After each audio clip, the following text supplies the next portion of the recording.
我哋咧除咗係做咗個 payroll set up 咧，就可以幫個員工係去開一個戶口。個 payroll set up 咧就喺第一課裏邊有提到嘅。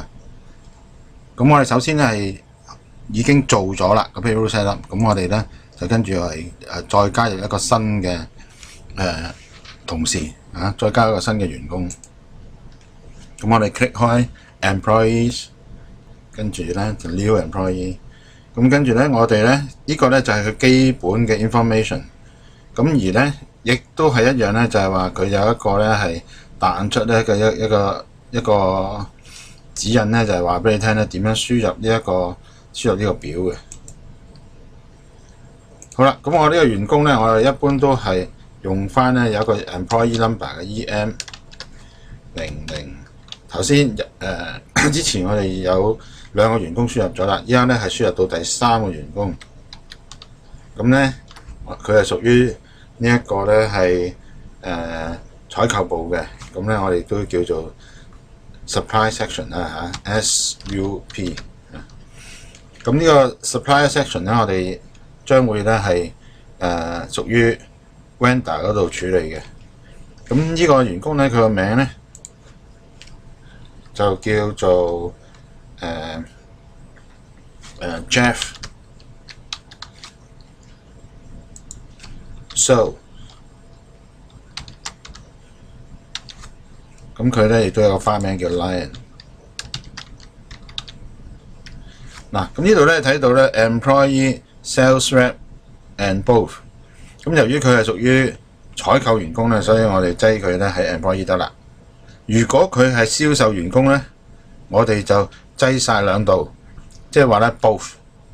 因為咧佢又係我哋嘅員工，亦都係我哋嘅營業部嘅代表。好啦，跟住咧我哋咧輸入佢個地址啦。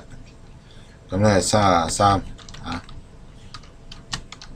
Chai Van Road。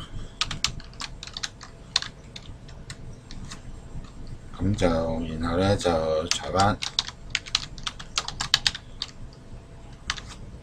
咁啊漏咗嚇 7th floor。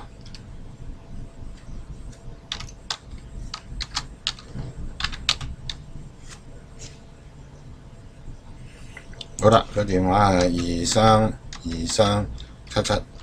嚇。咁當然呢個電話係假㗎啦，呢個係示範俾大家睇嘅。